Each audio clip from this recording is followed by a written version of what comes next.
내 지역 법원은 왜 이렇게 느리죠? 같은 조건인데 왜 법원마다 결과가 다르죠? 이제 이런 것들이 바뀌고 있습니다. 전국에 회생법원이 생기면서 회생 절차의 접근성과 공정성이 새로운 국면을 맞이하고 있습니다. 저는 여러분의 경제적 재기를 돕는 변호사 정혜연 변호사입니다.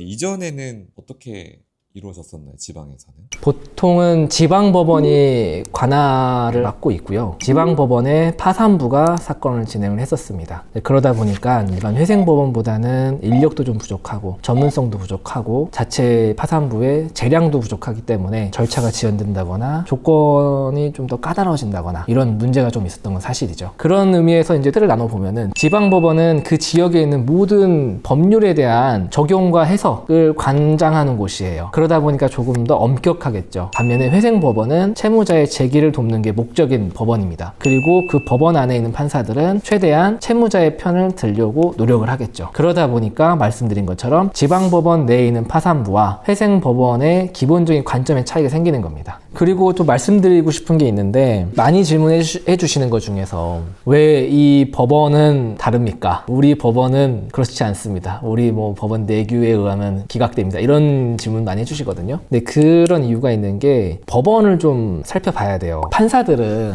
재판에 대한 자유권이 보장되어 있습니다. 자기의 신념과 양심에 따라서 재량으로 재판을 할 수 있는 권리가 있어요. 법원은 어떤 기관이 아니에요. 그런 재량권을 가지고 있는 판사들이 모여 있는 곳입니다. 그래서 같은 사건에 대해서 어떤 판사는 회생에 대해 면책을 할 수도 있고 안 할 수도 있어요. 물론 그 기준은 법에 마련되어 있겠지만 그거는 이 판사가 내 양심에 의해서 적합하다고 생각한다면은 그럼 따라야 되는 겁니다. 그게 우리의 재판 절차고 헌법에서 보장되어 있는 권리예요. 검사도 마찬가지예요. 그리고 뭐 변호사도 큰 틀에선 비슷할 수 있겠죠. 이런 관점으로 보시면 좀 이해가 될 겁니다. 그래서 광주다. 그럼 광주 지방에 모여있는 판사들이 만든 규정들 아니면 그들만의 양심이라든지 신념이 있겠죠. 그 기준에 따라 판단하는 거고 서울에 모여있는 사람들은 서울에 모여있는 판사들 기준에 따라 판단하는 거고 재판에 대한 결정을 내릴 때 어떤 규칙을 같이 만드는 게 이제 실무준칙이라고 보면 될까요?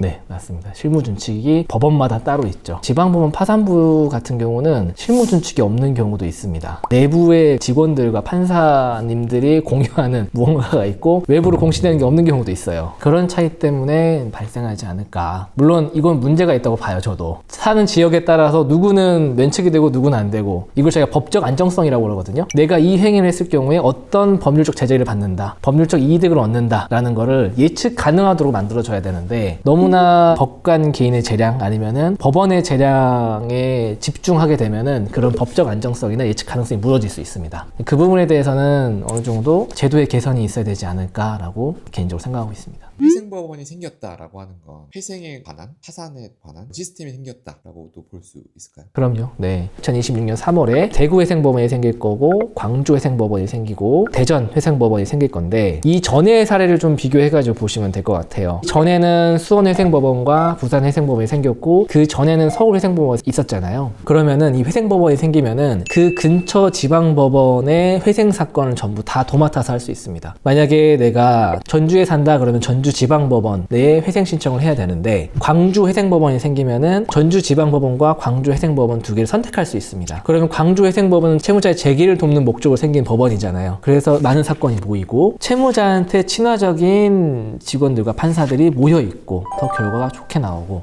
이렇게 된다고 볼 수밖에 없을 것 같아요. 그리고 여기에 더해서 지방법원 파산부보다 회생법원에 있는 인력이 더 많고요. 경험이 더 많고 지방법원 같은 경우는 작은 관할만 관장을 하겠지만 회생법원 같은 경우는 그 지역을 전부 다 관할을 가지고 있거든요. 그러다 보니까 많은 사건이 모이고 많은 인력이 모이고 경험과 노하우가 더 많을 겁니다. 예를 들어서 제가 변호사 생활할 때 부산 회생법원과 수원 회생법원 두 개가 신설이 됐었습니다. 그때 느낀 게 뭐였냐면은 제가 한창 개인회생 개인 파산 사건 진행할 때는 수원 지방법원 파산부가 아주 힘들었어요. 요건이 매우 까다로웠습니다. 그래서 수원에 안 놓고 싶고 막 그랬어요. 다른 관할 선택해보고 막 했었거든요. 그랬는데 수원 회생법원이 생기면서 지금은 우리나라에서 회생이 제일 잘 되는 곳 중에 하나입니다. 수원 회생법원이. 서울 회생법원만큼 요건이 되게 완화돼 있어요. 이 회생법원이 생기는 효과가 그런 거라고 보시면 될 것 같습니다.